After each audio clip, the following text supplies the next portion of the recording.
Smacking, cracking, and watching. Follow me on Twitter. Subscribe. Snowfall, Season 1, Episode 6. This episode is called A Long Time Coming. Episode 7-4 was our holiday celebration of all three of our main men. Them diving deeper into their field. All of them making harsh decisions on, do they really want to be a part of this game?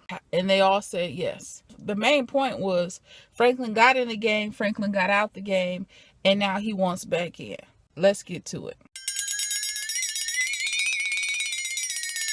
My predictions, I strongly feel that Franklin's friend Kevin is going to get shot. I feel like he's going to get blasted this season. A habit at this point, but his willingness to use drugs, to be so reckless, just to be that flamboyant guy, it's never 3, it's always 2. I mean, y'all remember that movie with LL Cool J?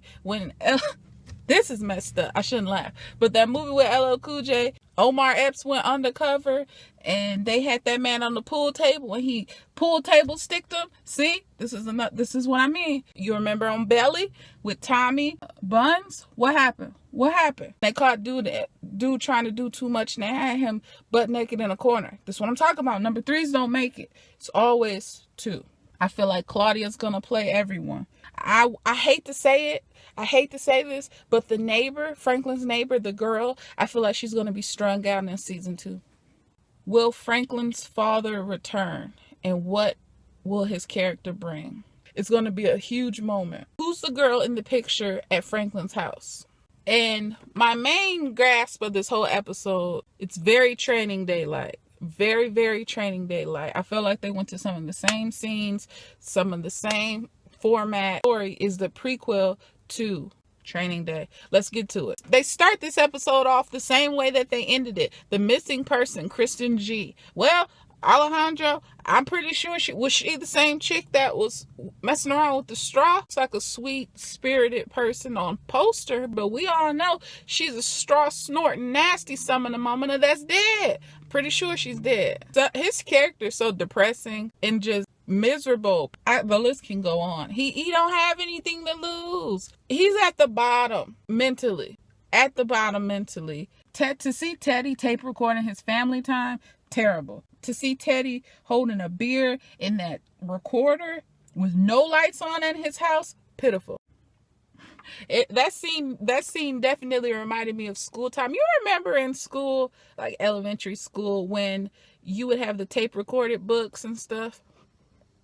That's what that scene brought me back to. Like, oh, that push play button, man. Teddy was getting questioned about what he wants and this whole Bay of Pigs thing. And I'm like, look, that's a big failure, man, on behalf of the U.S. And what they're not going to have is round 2 of you embarrassing this whole country by messing it up. That's basically what they were getting at when they talked about the Bay of Pigs.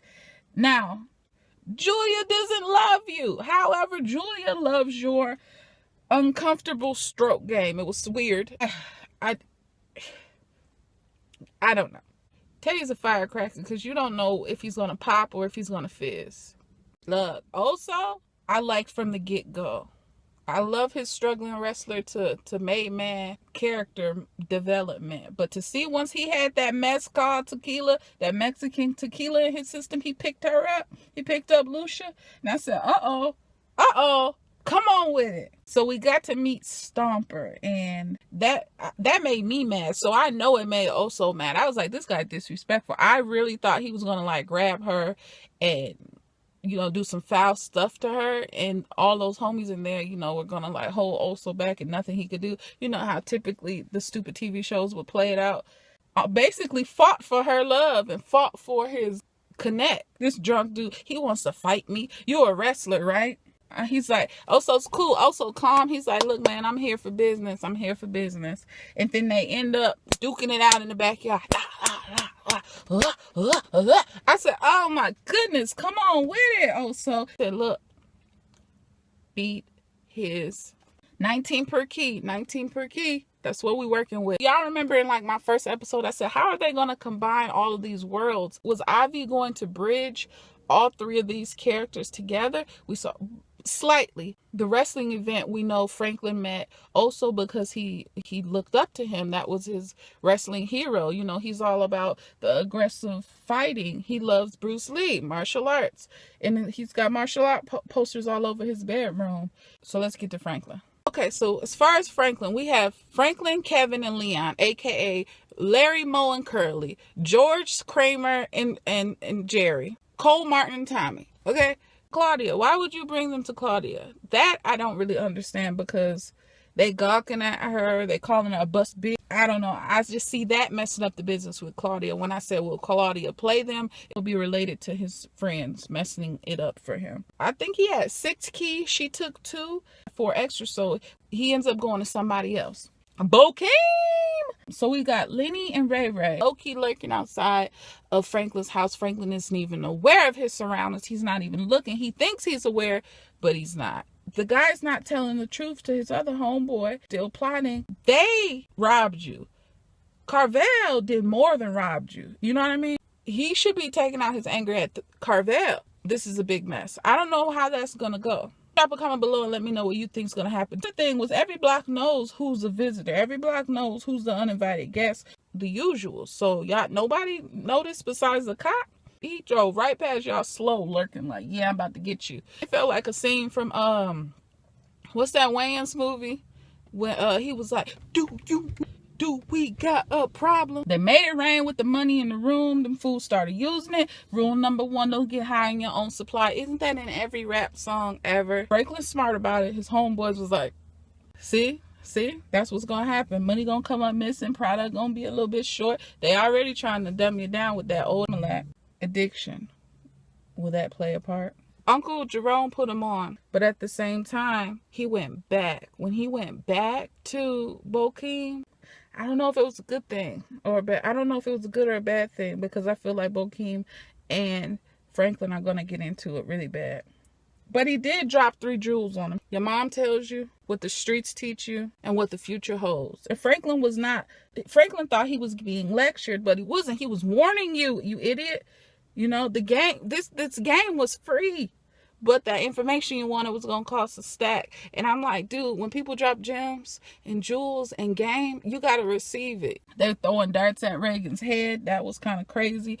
You know what was dope about this episode? Pop-Tarts. Uncle Jerome baking cookies. He had the curl out on full greasy effect mode. Uncle Jerome was looking real nice with his pinky ring. I'm all for him. And he keeps his goatee clean. Yes, Amir! Come up out that shirt, though, Uncle Jerome.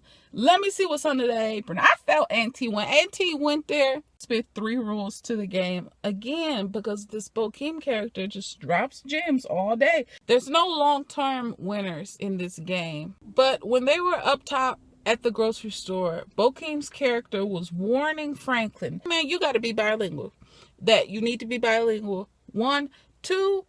This is a horrible path that you're going down, man. You sure you want to work with that type of product, but stay working. Absolutely love him. He's been in so many good movies. I mean, he sneaks his way into some roles, and you're like, even on Underground, I think was the last thing I saw him in.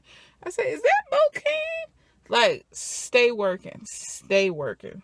So Franklin going to the hood, that I felt like was very Training Day-esque. Felt completely like it. I'm just saying. Anyway, he tried to sell it. Also came in and said, what did he do? What did he do? And Franklin's like, you saved me. You know, basically he's like, I can't believe you're my hero. What are you doing here? If you need anything, man, I got you. What was that promise going to lead to in the future? When those 2 worlds combine, what if they just take over the whole game next year for season 2? Because they did get renewed, you guys. Wow. The music in this episode, Smiling Faces, one of my favorite groups, The Temptations. I have this new thing to where I rate the episode at the very end of my review. And it goes a little something like this.